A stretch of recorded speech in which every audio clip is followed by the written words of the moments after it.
Welcome to Health Oddity, the show that strips away the jargon and hype surrounding all things health and fitness to help you live a long, strong and energetic life. Lining up at the bar this week, here's Peter Lant and James St. Pierre.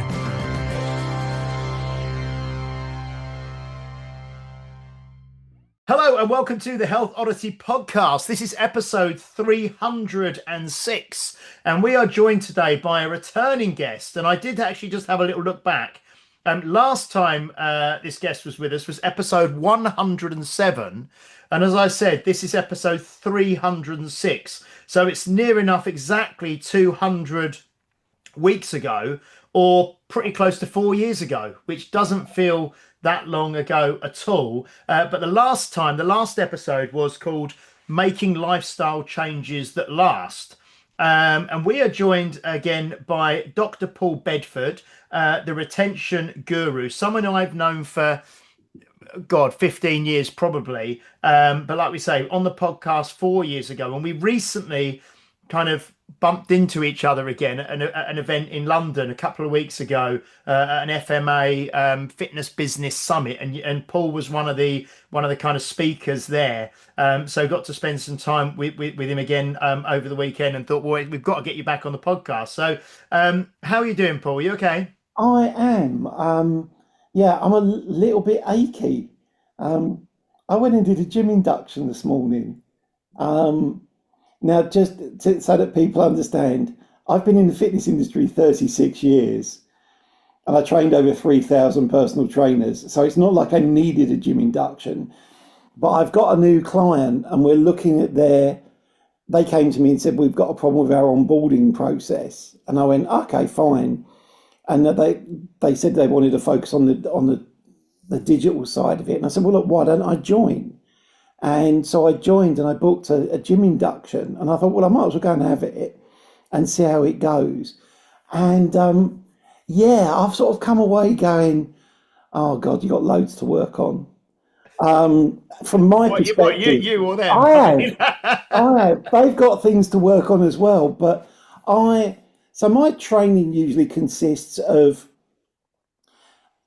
mainly machine weights.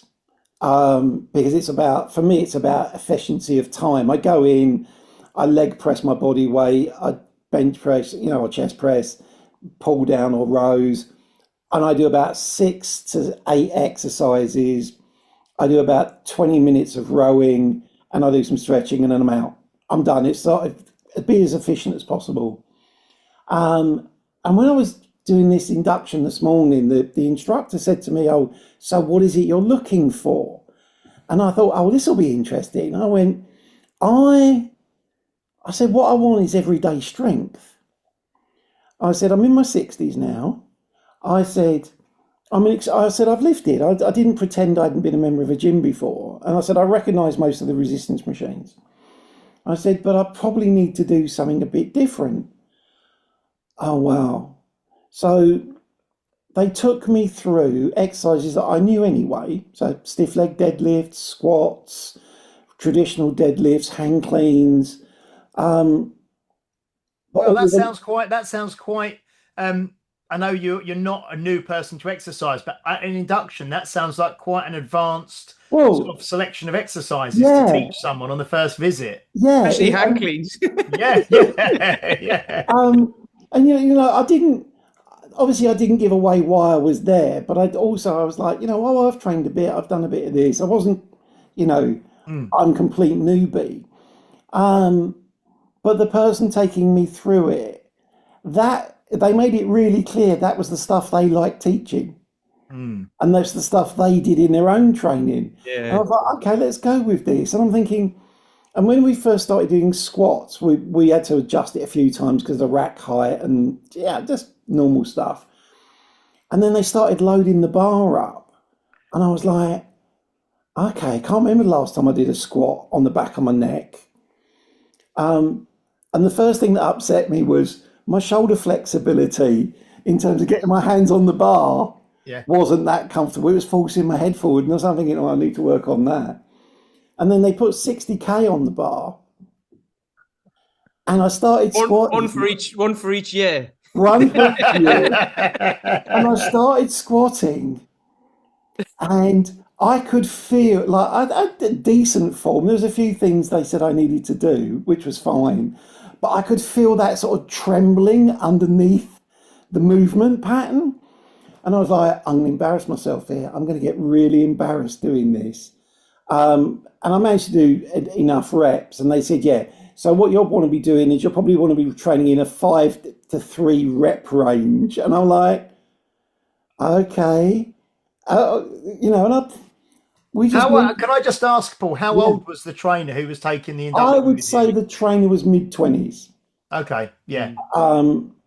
And, you know, it was put it this way, as a person, the trainer was pleasant enough. They talked to a reasonable standard.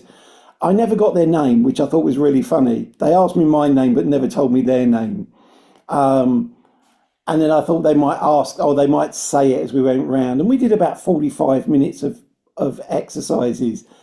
But there was stuff that was really good, and then there was just other stuff that was completely missing. And I was like, are you gonna, like I said to them, I've had a full knee replacement, so I want to avoid lunges.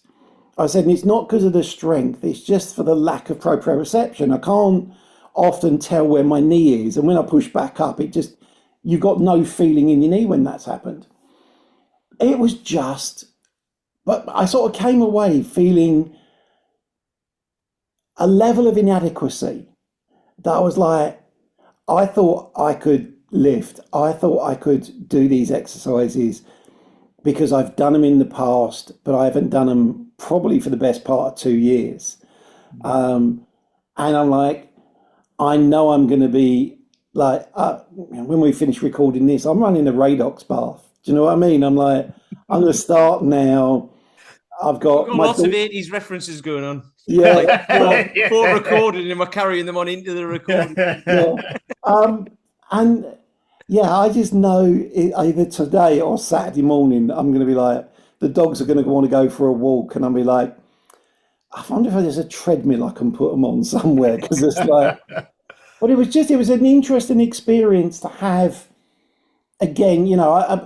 Probably best part of 15, 20 years ago, I did over 100 gym inductions for different operators. So it was something I was doing like 1 or 2 a week to do evaluations and feedback and look at the processes and everything.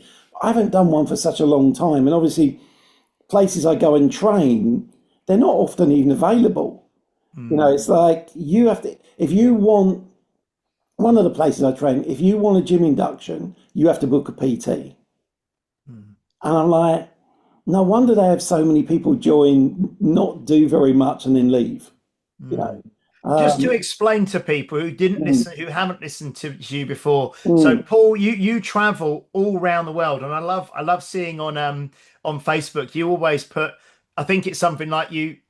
Is hate it you hate airport. traveling? You hate airports, but you love the destination or Yeah, something, and you travel all around the world, yeah, and you go and work, and you kind of help gyms and health clubs, and sometimes big kind of global brands and yeah, national brands in the US, yeah, to kind of with their processes, with their retention, with their yeah, attrition, with the way they sort of set up the member experience, don't you? yeah, yeah. Just to give people some context as to your background and what you do. Mm. Yeah, yeah. And we've been doing that now for this is our 20th anniversary of that business. Um, and you said about travel, I've already done 100,000 air miles this year. Mm. So, and our data sets, I look at studies that people are publishing and they're going, we took 28 people. I'm like, great. My last data set had 1.6 million members in it and 222 million visits. Mm. And that's not to suggest that 28 isn't worth doing because sometimes you can get more detail on those. But we work with huge data sets and big companies traditionally, that's we will work with the smaller businesses, but Mm. it's just not our bread and butter.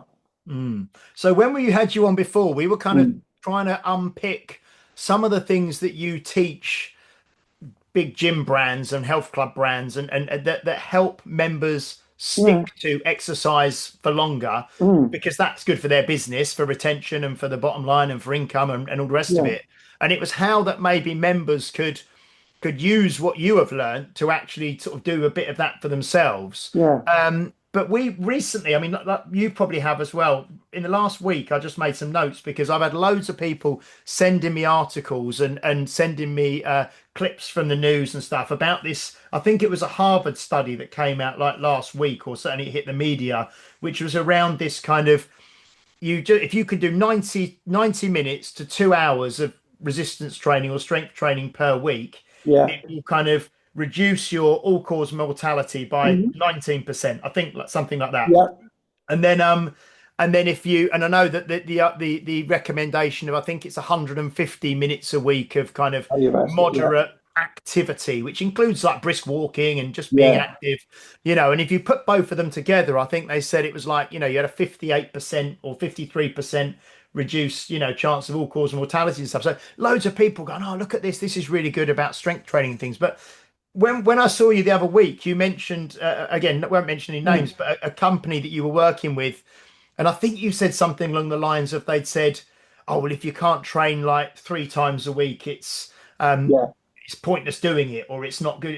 What's the, can you kind of talk to us a little bit about that maybe? So well, let's not mention the company, because for 2 reasons. People might make judgments negatively, and I was actually really impressed with that business. So they are, if you think small group training, they're based on that. Very, very program orientated, really good program design. So it's not just thrown together, what are we doing today? It's all, to a certain extent, it's yearly periodized. But the attitude within the organization was very much, if you're not training 3 times a week, you're weak. You're slacking, because it's full of people who train every day and have a training mentality of, they get up in the morning and train before they do anything. And if you were asking them to come out at the weekend, it would be after training. Training goes in their diary first. And I said to them, I applaud the commitment from the staff and some of the members, but you need to recognize that not everybody's got that amount of time, and that someone coming twice a week isn't a failure. Because you can still get decent amounts of strength training done twice a week, or the Harvard study suggesting this. But I think I think we've moved in the last few years to it's almost this mindset of optimization. Everything's got to be almost perfect. How much sleep have you got? What's your heart rate variability? How much protein are you eating? Like, there's so many things for people to juggle that and I don't think someone who's new to exercise would go to that particular business, but someone new to exercise needs to get just into the routine of training, and then change another thing, and then change another thing. And I hear trainers, and I spoke to a couple of trainers at the event we were at, going, oh yeah, when someone starts, I give them this list of 50 things they've got to change in their life. And it's like, no phone 2 hours before going to bed. And that's for starters, I suppose. Go into the in-depth program afterwards. But I think it was my reaction to this actual company was, look, 2 times a week is great, and also that you just need to be a lot more mindful now that people are using more than one facility. So just because they came into you twice a week doesn't mean they weren't training. They might have been doing something else. They might have been going to a run club, or they might have been doing yoga, or I think we've got people who are into training are training diversely now. And I know I hear the term hybrid athlete, and sometimes that means training in a facility and at home, and sometimes that means I do cardio and resistance. But some of the hybrid cardio resistance programs I've seen are, and I'm again, throwback, that's how we used to train. Used to come in, do some cardio to warm up, do 3 or 4 sets on 1 or 2 exercises, then you do a bit more cardio, then you do a bit more resistance. And then somewhere during the 90s, training became, oh no, you either have to do cardio first and then resistance, or resistance first and then cardio. And then there were loads of arguments around that. And then sort of, now or even do it on different days. Yeah. So you have kind of like cardio one day and Yeah, strength another day, and yeah. it's all about it. The message is all about optimizing. And I've made this point a few times. For most people, it's about satisficing, doing enough. And I fall into that category. I fall into this category of I train, weights twice a week because it satisfies me to just do that. I don't feel the need to do it more than that. I do cardio once a week, but I walk my dogs for somewhere between 1 and 2 hours a day, every day of the week. And I'm like, I don't need to be tracking my sleep and stuff. Will it make me live 7 minutes longer at the end of my life? Here's the thing. Here's the thing with that, because my cardio is walking. That is it, right? I mean, obviously lifting weights and that, my heart rate goes up and everything, so that's fair enough.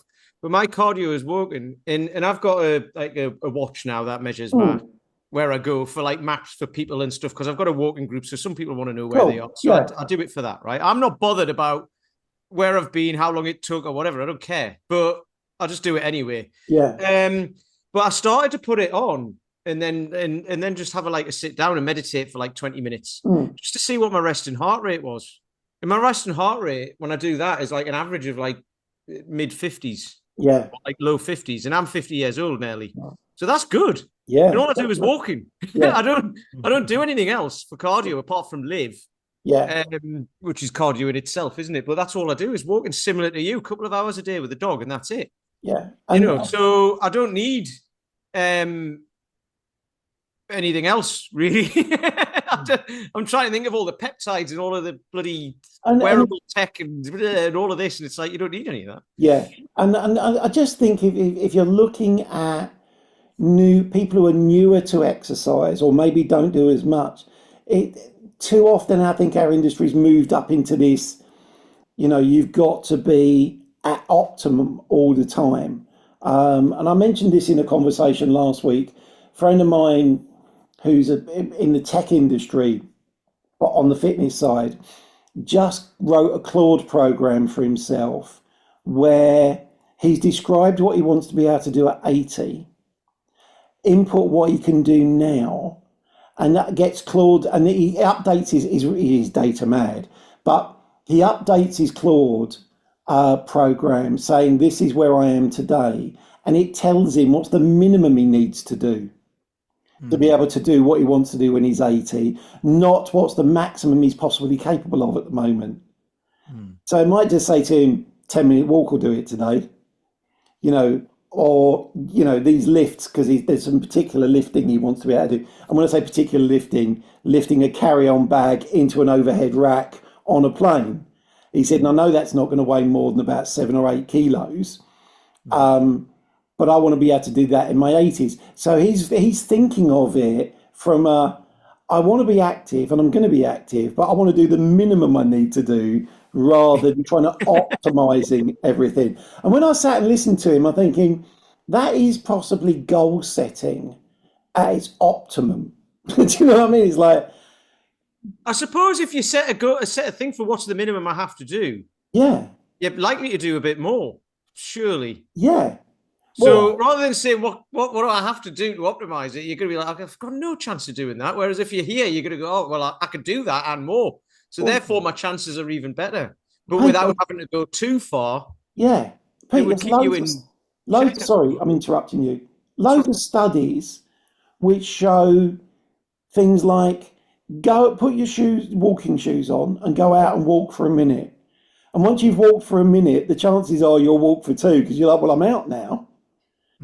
Rather than going, I've got to go and walk for 55 minutes, and you're going, oh, I've got to get tea ready and I've got to do this. And it's like, go and walk for a minute. But even with that, it'd be put your shoes on standing up. Would be part of it. Because if you can do that when you're 80, you're doing all right. No, definitely. Because I think since we had you on last as well, like 4 years ago, one of the things it wasn't talked about as much 4 years ago, but the big word that is used a lot now in the health and fitness and gyms and all the rest of it, and it is longevity. Like that's kind of seems to be the kind of the buzz du jour, as it were, where everyone is like, right, okay, longevity, and obviously you had the Dr. Peter Attia's Outlive and different books, and other books came out, Spring Chicken and things like this, and now it's just like Pete. We've been talking about walkings for the last 6 years, but walking is like a massive thing again, isn't it? That is things go in cycles, don't they? And you could kind of say almost maybe like on the other end of the spectrum, you've got like High Rocks now, which is obviously massively globally successful, which is kind of like, it's a more popular and more accessible version of CrossFit from 20 years ago, so things go in cycles. But have you noticed that with the companies that you work with? I mean, we spoke, didn't we, about and said, you've probably got the most up-to-date stats, but the percentage of people, certainly in the UK, and you probably know the US as well, who don't engage in any kind of structured exercise or gym or fitness or whatever, are the companies you work with trying to reach those people now with a different message? Or They are. And I think, I'm not, I don't know how to best describe it. I'm not anti the longevity message, because I think that's a message actually we've been pushing for a long time. We've just called it something else. A lot of the operators I work with have jumped onto the longevity as a sales tool. As long as it makes you buy more memberships, they'll sell you longevity. If you take someone like Equinox, who I'm a big admirer of in the US, they've got their $40,000 a year mega health program, which does all your biomarkers. And, my observation of that is, there'll be a few people who want that, but a $40,000 membership makes a $3,000 membership sound cheap. So is it just price positioning that makes, you go, oh yeah. I'm really curious, and because I've not been able to do this research, I'm really curious to see, do people who sign up for longevity programs stay any longer as members than people who just sign up for a regular membership? The funny thing is, as well, you can't actually prove anything, can you? Because you've got to wait 30 years to prove that. In the stuff that I do, I can look to see if they stayed a member. So they joined, but you'd at some level you'd think someone signing up for a longevity program would retain their membership longer than someone who doesn't, or much more general fitness. But we really don't know. And you'd assume, I suppose, at the very least, they're approaching it with a longer term mindset, wouldn't you? They're viewing this as something, right? This is something I'm going to do for decades, rather than months. You assume. No one joins a gym thinking they're not going to go and that they're not going to get results. Their own interpretation and their intention is, I'm going to go on a regular basis, I'm going to do this, and I'm going to get the benefits of this. The reality of that is often they don't establish that behavior. They don't get into the routine of that. And so we have to think about, the challenge with longevity and health, if those are two of the same things, is, like you said, that it's very difficult to measure the total outcome. And if you look at it from a psychological perspective, there's no end point. And so, goal setting works really well when you can give it an end point. Most people used to be able to think about their future in 5-year blocks. And it used to be a question you'd get asked if you were interviewed, where do you see yourself in 5 years? Now people think in 18-month blocks about their life and the elements of their life. We're really struggling to be able to project our behavior into the future and then actually fulfill those behaviors. One of the reasons a lot of companies sell multi-payment packages is it's less painful to pay for something you haven't paid for in the future than pay for it now. So it's like pay over 6 months rather than pay over one. You make the first payment. After that, the actual payment process isn't painful anymore. Whereas you pay one big lump sum up front, it can be a barrier. And I think it's really easy to commit to a behaviour in the future you've not yet done. Yeah. Because everybody says that we work with the unique results. We work with Shane Nugent, who's a nutritionist who's been on the podcast as well, and he kind of deals with a lot of our member kind of education and support around nutrition. And he always says that everybody, and we have this with our members, so many people think, they say, just give me a meal plan and I'll stick to it. And they think they're going to be, or just give me it's like you say, just give me a workout program and I'll stick to it. And people think they've somehow got this cast iron resolve that, if you give them a PDF or a printout, they're just going to do it and follow it like a parrot, and life just doesn't work like that for probably 99% of us, does it? So no, and again, I think it's that mindset starts to fall into the optimization. Whereas like when people ask me how often do you train, daily-ish is my answer. And and my nutrition is good daily-ish. I'm fairly conscious of my nutrition, and I make sure that I've already done my meal prep today for tonight. Do you know what I mean? I'm like ahead of it. But it does take cognitive load. And I think what people want is they want the PDF to reduce the amount of thinking they've got to do. So that's what they want. But what they don't realize is when they don't follow, let's say, a meal plan perfectly for 5 days because suddenly they bump into someone, they said, do you want to come out for dinner tonight, or let's have some lunch together, they suddenly like catastrophize in their head going, oh, I didn't follow my meal plan, I'm a failure, I'm a disaster, and you go through what's a traditional relapse process. You mentioned, we've just someone that sprung to mind because you mentioned if someone joins somewhere and they get given like this optimization, this 50-step process or 50 things they've got to do. We've got a gentleman who joined us about 4 or 5 weeks ago on our kind of Fit for Life program, which is kind of like for new people to exercise, for people who are not used to training. It's three 30-minute sessions a week. He's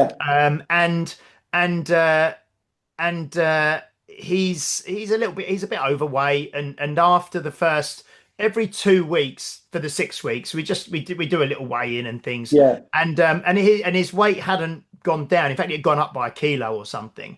And one of our trainers said, oh, what are we going to do about this? I said, well, look, this guy's not he's not in good shape at the moment. He's starting to change his life a little bit. The most important thing is that if his weight doesn't change much in 6 weeks, it's going to be, if he comes in 3 times a week and he starts to build that habit, we can then start to look at things a little bit more down the line, and I took your advice, actually. I've been using your advice, and I took a little selfie video and sent it to this guy, this member, and said, oh, I'm just checking in with you because I know that your weight didn't change much. I just want to check you're okay and that you'll be in. I'll be in on Friday. We can have a chat, blah, blah, blah. And he sent me a message back saying, oh, thanks, really. Yeah, I was a bit miffed or whatever. But yeah, really appreciate you contacting me. We'll have a chat on Friday. But he's diabetic. He's type 2 diabetic. Yeah. And he said, oh, I'm wondering if insulin and things is affecting things for me and blah. And I'm just like, well, let's just keep you training, just keep coming in and moving, and we can tackle things, because like you say, going from nothing to that is a huge positive, and we have to build on that, don't we? Well, definitely. And I think Pete, I can't remember if it was in before we came live, we were talking about celebrating someone doing 100 workouts. Or walks. Not celebrating, oh, you've lost 5 kilos. It's like you did 100 workouts. And I think sometimes we focus on the physiological changes too soon, where we should focus on the behavior changes. Because if you've got someone who's coming 2-3 times a week, and that adds up to 100 workouts, in the best part of 7-8 months, you're like, that's commitment. That's commitment. And you will get health benefits from doing that, even if you don't necessarily get a weight change. I think you'd probably get a weight change over 7 or 8 months, 3 times a week. But at the same time, there are plenty of people who have been training for years. Their physiques haven't changed at all. Their fitness has, but they can't judge that because it's hard to tell what you can't do when you can do it. Do you know what I mean? I used to, as a PT, when I have clients, I'd take them through their first workout, write it all down. Let's say they did 6 minutes on the treadmill. I'd track their heart rate every minute. 12 weeks later, I'd make them do that workout. And they'd be like, what is this session? And we're like, this is where you were 12 weeks ago. And they're like, what? And I'm like, yeah, because as you progress, it constantly gets harder. It never gets easier. Yeah. And I think, we just need to be mindful. I think sometimes as experts, we get into that expert mindset. We want them to be perfect and achieve everything now. Things will happen. Things will change over time. And the guy you're talking about, he didn't get into that health state over a month. He probably got into that health state over a decade. But often the promises that our industry's traditionally given have been, we can change you in 12 weeks. We can change you in 6 weeks. I just think we have to be mindful. Meet people where they're at is a term I've heard lots of people say recently, and I fully agree with that. And just go, this is where you are. Let's see where we can get you. Right. So go on. So with Instagram and all of that, TikTok and everything, right? Yeah. And people showing off and selling their PDFs and all of this stuff, right? And they're ripped and oiled up and always shiny and all of that.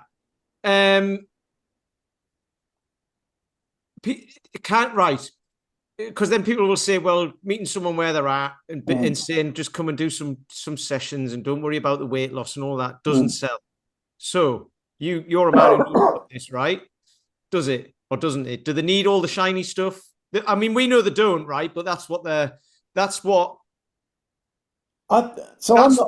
people will tell you that people are drawn to. But or they put off by it, so therefore they don't even go to do the thing that people say you can't sell, and that's exactly what they want. Well, it's interesting. There's a book, and I think it's by Rachel McElroy, called Resistance to Exercise, and it's why people don't exercise. It's an older book, but a lot of people are put off by the judgment. And it was interesting having this gym induction this morning. And it was in an environment where there were a lot more younger members than there were people of my age. And I thinking, oh God, they're all going to watch me. They were all on their phones. And it's the first time I've looked at them all being on their phones thinking, thank God you're all on your phones. They were all sitting, resting between sets, and they're all like heads down. I'm thinking, no one's paying any attention to me because they're all head down. Now, in terms of do we need to, I think that sort of shiny, oiled up approach is attractive to people who want that as an outcome. But there was a guy that I spent time with at the event we were at, James, who's just opened a strength facility here in the UK for 50 plus adults. Yeah, Strongevity, isn't it? That's Because it. I follow, I follow him. Yeah. Yeah, great guy, yeah. And he's got a traditional lifting club. I think it's Black Country Barbell. But he said, look, we're going to just focus on people like me who want to lift, but want to do it in an environment where it's supportive, but doesn't need it to be, I hope no one gets offended by this, but like hex lights and matte black paint. It's a very different market. Now, if you think about the age distribution of the population separately from the age distribution of what the fitness market attracts, the biggest population in the UK is people of my age, baby boomers. Whereas the biggest population using gyms is Gen X, Gen Z. But they're actually like a small percentage of the total population. So I think if if people are going on, you're going into a very crowded market. And I think, again, at that event, the number of operators I spoke to who were, I think, probably if you'd asked them the question 10, 15 years ago, that it would have been the oiled up, shiny, lifting top off. The vast majority of them have gone, not going there anymore, going to go for an older market and charge 3 times as much.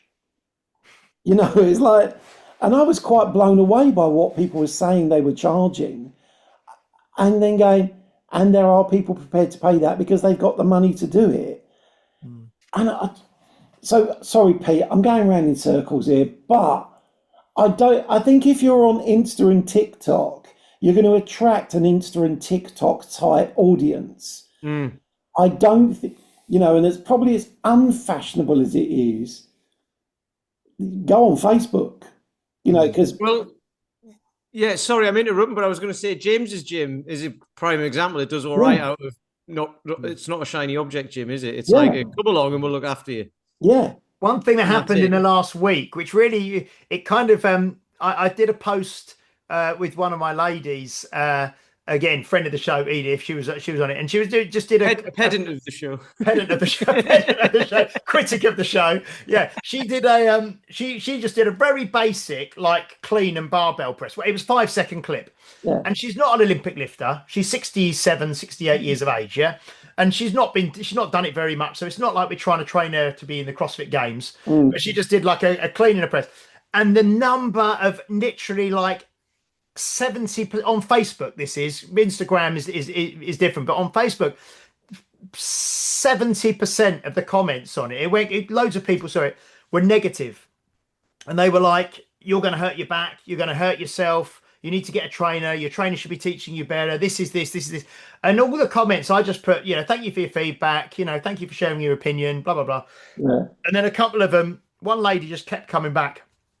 And I just sort of said, look, it's not perfect. I said, and, if you only show like perfect, like people lifting weights perfectly, how does that kind of, for the average person, the normal person who wants to start doing something, it's a 5-second clip. You've got no context. You don't know if it's the first time this woman's ever done this or whatever. But it's just, there is a thing out there of being negative to, I suppose it's this thought that people only post the highlights. You know what I mean? They only post the best things, don't they? And the people that look perfect and they're wearing the perfect Gymshark clothing.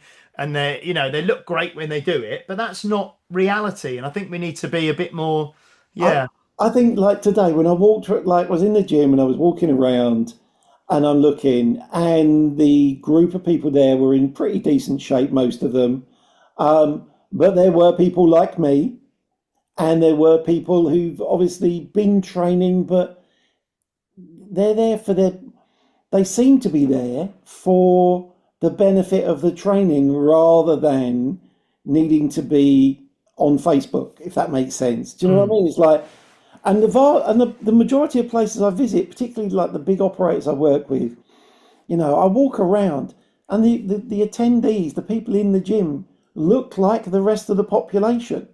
They don't look like the cast of Love Island. The place we had the conversation about earlier, which was more small group training, they did look like the cast of Love Island, and and the owners of the club and the coaches. I remember being at the event, and there was a swimming pool because it was their national event, and I was like, I'll go and sit by the pool this afternoon. I've got a few hours, and then I walked to the pool and I was like, no, I won't, because it looked like Love Island, and I'm thinking I want to get a bit of a tan. So in the end, I grabbed a coffee and went and sat down by the beach, but. It was, some of that's really intimidating. And so what if their technique's not perfect? Like you said, they're out of context. That could have been the 99th rep they've just done. They've just done 100, they're just on the way to doing 100 clean and presses. And you're like, yeah, my technique could look like that after 100. Yeah, it is interesting because I do think, like Pete mentioned, that because a lot of the marketing as well, I suppose, because you must deal with that Yeah, with the clubs that you work with. Um, we're just starting to do this marketing through FMA, who we were at the conference with, and I think it's, and I've always thought it's really important to use real images of real people, yeah, real members for the yeah, thing. But so many, marketing things that I see from probably big clubs, chains, whatever, and it's because probably they're marketing to, but yeah, they are that kind of Gymshark, maybe like people in their 20s and 30s and perfectly done hair and yeah, looking pretty, looking beautiful on everything. Is that still how a lot of marketing's done in the States? Are yeah, they changing things, yeah. or No, there's still, and part of it, from my I know there's understanding, an aspiration there, isn't there? Like yeah. Pete said, is it aspirational or does it put you off? It's kind Well, of I think depends on what type of market you're trying to attract. If you take someone, let's say like a Gymshark model, and you have someone in that style as your marketing, you're basically saying, I think you're saying, we're trying to attract people who want that as an outcome. Whereas, I work with a club chain in Paris called Club Med Gym, CMG, and they traditionally were part of the big Club Med organisation, but they were carved off, and they only used images of their customers. Now, to be fair, some of their customers were gorgeous, but and others were just, looked like everybody else. I remember, but they would put them on big billboards down the side of buildings, and it'd be so and so, Monique, she's a member of CMG, and you'd look at the picture and you go, and I think they weren't trying to go after a group of people that would then be Instagrammable and do the external marketing on their behalf. We did a marketing campaign years ago. In fact, it was so long ago, I was still managing clubs. We took a picture of one of our trainers' dads, and we did a before and after, and we used the same picture. And people looked at it and they were like, we're trying to spot the difference. And underneath it listed all the medications he was on in the before and the number of medications he was on after. And we went, he's been training for 6 months and this is the difference. And the number of people who came to us and just went, that's what I want, And I remember there's a friend of ours, James Keith Smith, was training a woman one time when I first knew him as a trainer before he became an educationalist. And he trained a woman and he came in to see me one night and we were chatting and the woman said, you've given me my dignity back. She said, I felt really uncomfortable about going anywhere or doing anything just because of incontinence. And she said, and since training with you, my confidence in my whole body's improved, and some of the exercises that you and the other team members have suggested have meant that I'm taking less medication and I'm less incontinent. And he goes, and he was all not in tears, but he was really emotional. And that we were both like having this moment just going, yeah, that's why you train people. Now, there will be people who are maybe listening to this, but certainly on Instagram, they're going, I don't want clients like that. I want to be able to go, this is the before and this is the after, and here's the 6-pack. It's not what everybody needs or wants. And I think as you age, and I'm talking, case study of one with me, as you age, some of those things are less important. It's not that they're not important, but they're a lot less important, Yeah. I think there's two ways here, because it was like, the before and after pictures, everyone that used to be the thing years ago, didn't it? But now you could use AI for that anyway, so it's not, who knows if it's real. You could do anything with it, couldn't you? But so I think that thing of putting someone on a billboard who's not necessarily in great shape, but not in terrible shape as well. It's like, is that a good or bad advert? Because do people want to see, well, that's great, but I don't want to look like that. I want to look slightly, I don't know, better, whatever the word is, slightly better than that. And it's like, well, we've got them as well, but you can't put everybody on it. So I suppose it's getting the message across of like a cross section of people, isn't it? Like a picture of a group of people or something. Like these are the type of people who come, and they're all shapes and sizes. Yeah. And then the other way I think about it is Brexit, about how the campaign for that went, and there was the Channel 4 program about it, wasn't there? Where they didn't go after the Brexiteers didn't go after people who were already voting for or against it. They went for the people who didn't vote. Yeah. So if you're marketing towards the people who don't go to gyms and aren't interested in fitness and all that, the likelihood, and then if you're not giving them the quick fix, the 12 weeks, the before and after picture, you're more likely to get a customer for a longer period of time, aren't you? Because they'll be like, you're going to listen to me. That is amazing. And I think, and I've sort of changed my mind on this because I made a comment really in public at a big event where when we first saw the introduction of GLP-1s, you know, people were saying this would be great for the fitness industry, we'll be, you know, pulling, everybody will be wanting to come in because they want to do their strength training and everything. And my comment was, they'd probably been to a gym before and it didn't work for them, and now they're on GLP-1s. I say because they've been looking for solutions for a while, and this is just the latest one.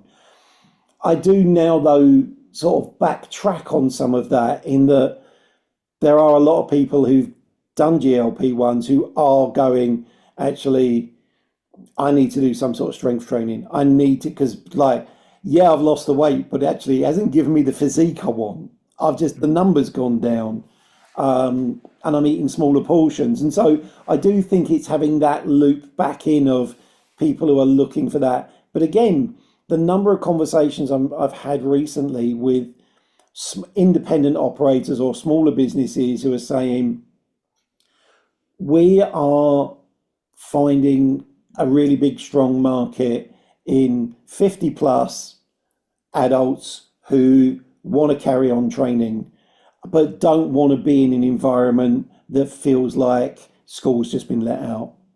And I get that. I get it. And they don't want me there either. Do you know what I mean? They you know, it's like, oh God, what's this old bloke doing? What does he think he's doing? And it's fine, you know. And maybe we have got to a stage now where there's a significant proportion of the population that go, I want this, you want that, that's fine, you know, rather than trying to get everybody into the same environment.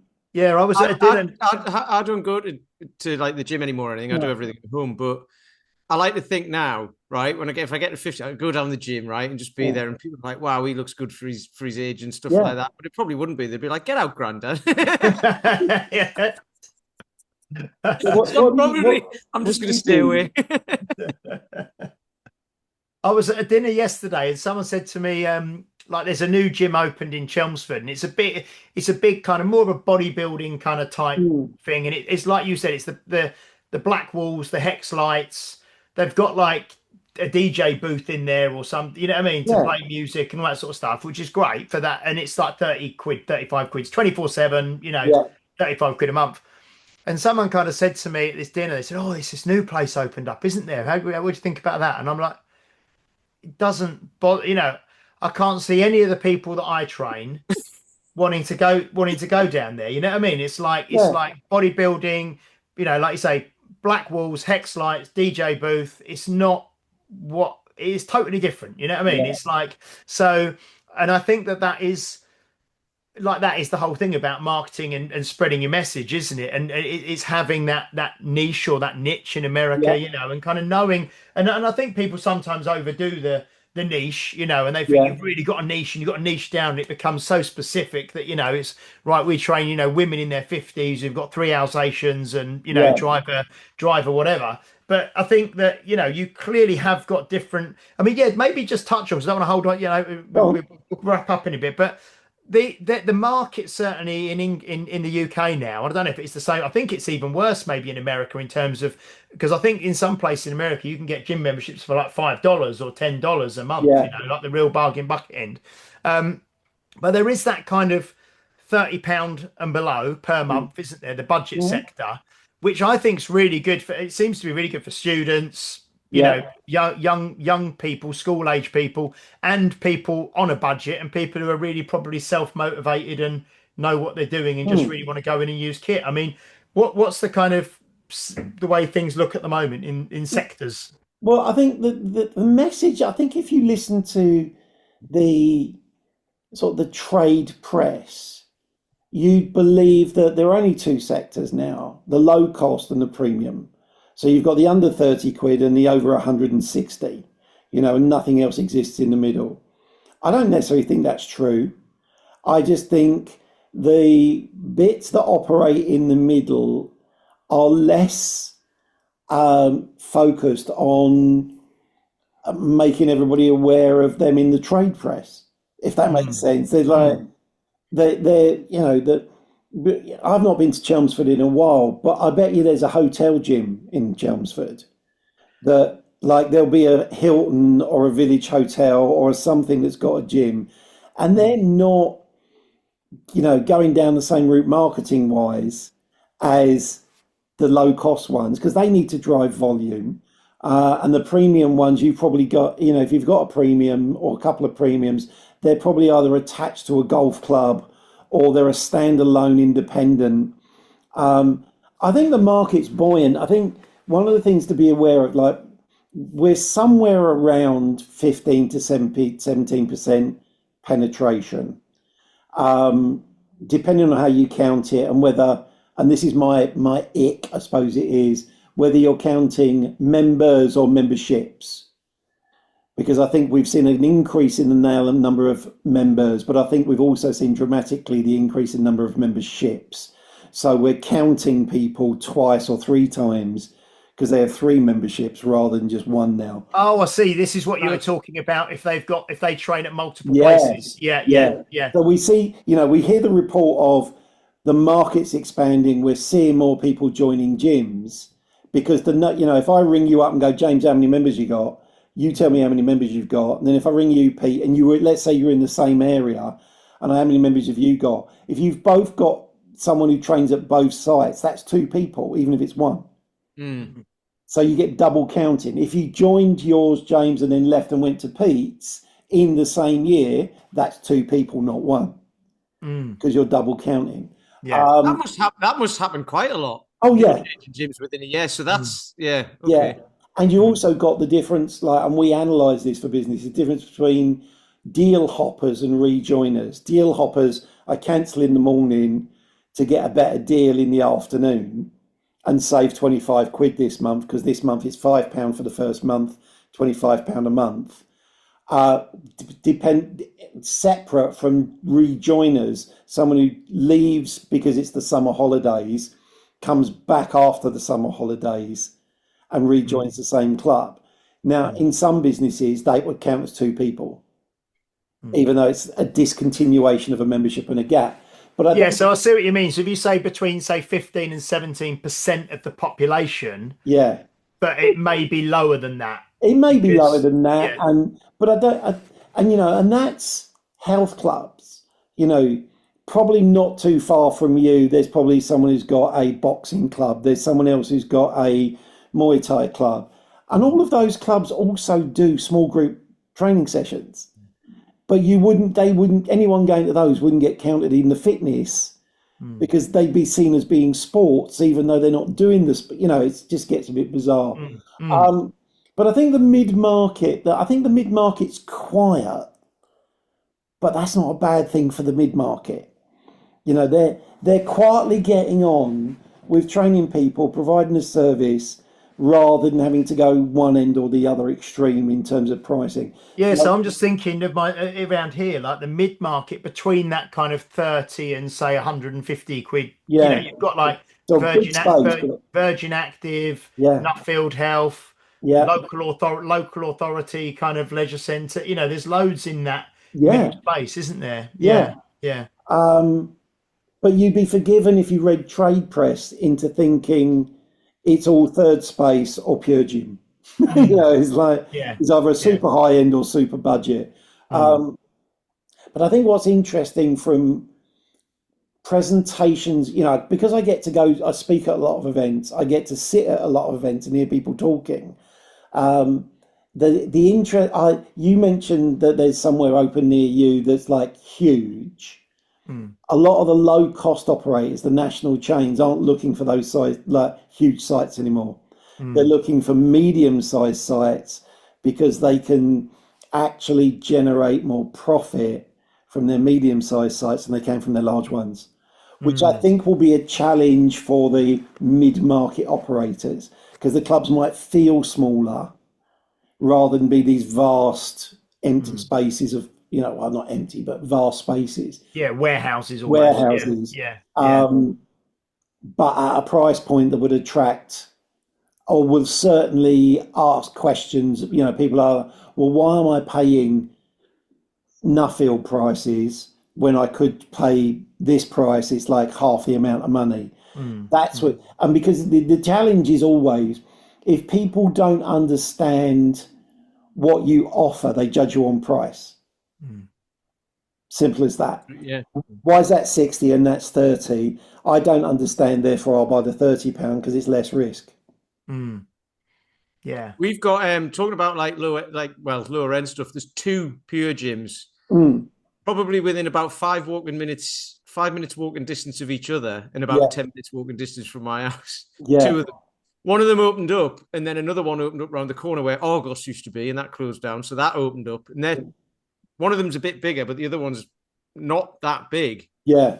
But they ran a thing where it was a tenner to join this one or something, and that one was like 20 quid or something. Yeah. So everyone left that one and went and joined this one and got the new price. Yeah. But then they both balance out, so they just go back the other one or whatever. Yeah. So that was really interesting, actually. But there's a lot of big student population around where both of them are. Yeah. But there's also another gym called Body Development, who you might know. I don't know. He's a guy called Tom Crudgeon, who's been around for years. Okay. And he's really good, and he knows what he does, and he's sold out all the time. He's got waiting lists and everything. And he's right in between the two of them. Yeah. But he offers something completely different. Yeah. And I so think it's really interesting. So they all seem to do very well. All in the same. And there's another gym opened up just by him because they've developed this new housing thing all around. And then when they do that, instead of saying, "Oh, you've got a gym, you're nearby," they go, "Oh, we'll just build one that goes with it, and then we'll get someone to run that." Yeah. So presumably there'll be space for that as well because there's more housing. So it's really interesting. You certainly, like property developers and landowners now, 20 years ago, they didn't want gyms on their property. Now they do. And I think the changing consumer market, I'm trying to think who it is. It's not JD. Everlast. Everlast are a part of a much, much bigger company. Many of their locations are on retail parks, that the whole retail park is owned by the same company.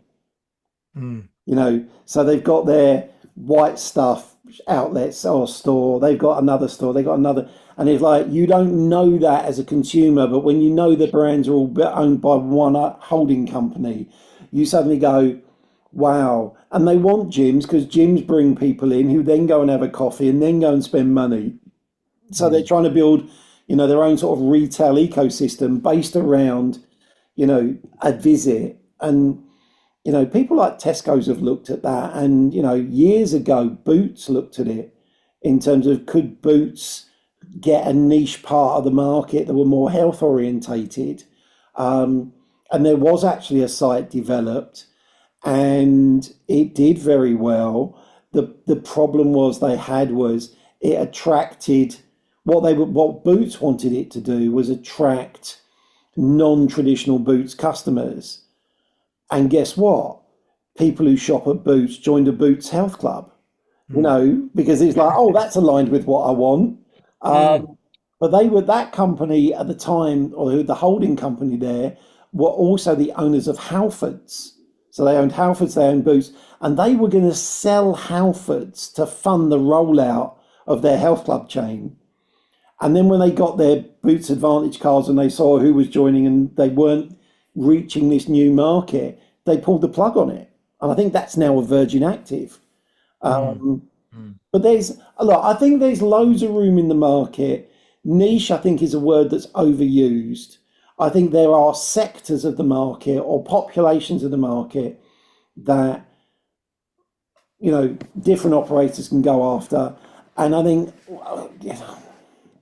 when I see people whinging about, oh, there's a Pure Gym opening near me, you've just got to look at it and go, okay, there's always going to be competition. There's nothing I can do but to stop them. What I can do is perhaps up my game and focus on the things that I do well that are different from what they offer. You know, it doesn't help in terms of, you know, if you a friend of mine in Biggleswade's got a small group training gym, and I was with him the other week, and he said he's got 3 tiers of membership: bronze, silver, gold. He's got a low-cost operators opening down the road. He's lost 23 members to it out of 500, all from the bronze tier. He said no one from the silver or the gold tier is gone. He said it's all the bronze tier, and he said, and the bronze tier is basically access. They come in, they train, they leave. They don't do anything as part of the club's community. They don't do anything else. He said they're obviously looking at it on price and going, oh, that one's cheaper, we'll go there. He goes, so I've lost 29 people. Does that impact his income? Yeah. He said he'll build it back up. He'll get those 29 replacements over a period of time. But he's already got a really strong market. And I think his actual plan, and he'll tell me if he listens to this, and his actual plan is to almost remove the bronze tier and go, actually, you want to be here? You're up at this level. What he wants is Fraser type. He wants silver, gold, then platinum. Yeah, probably. There's a platinum door. If you've ever seen that episode, it's great.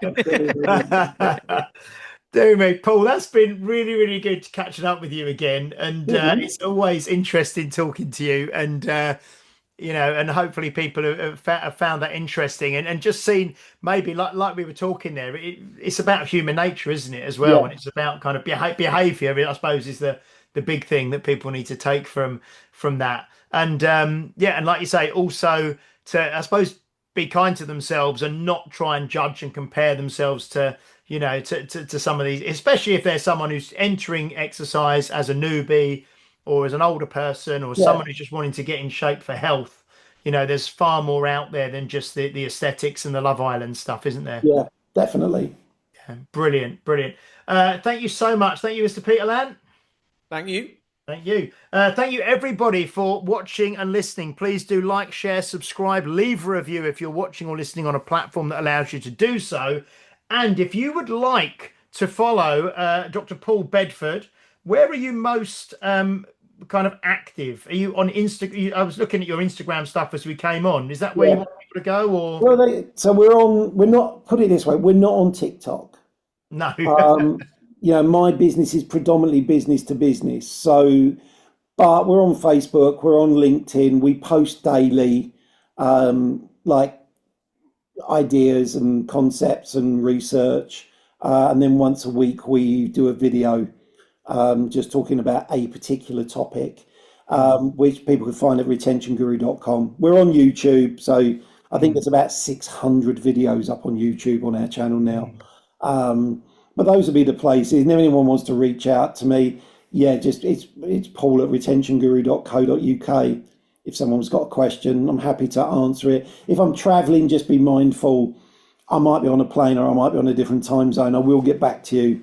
I'm just not going to be sitting there waiting for you to message me for me to message you back. Okay. You're gonna have to if you are, you know, you're listening and you're a trainer or you're a gym owner or anything like that, you know, Paul is talking, you know, you're talking all over the place, aren't you? All the time in conferences and conventions and summits and all over the world as well, like you say. So, there's a lot of great content that you can watch. So thank you so much, Paul. It's been great catching up with you. You're welcome. Brilliant. And we will see all of you next week for episode 307. Until then, bye-bye. You've been listening to Health Odyssey with Peter Lant and James St. Pierre. To get your regular fix of hype-free health, you can subscribe and leave a review wherever you get your favourite podcasts. You can find out more on today's and other topics at healthodyssey.com or find us on Facebook or Instagram by searching for Health Odyssey.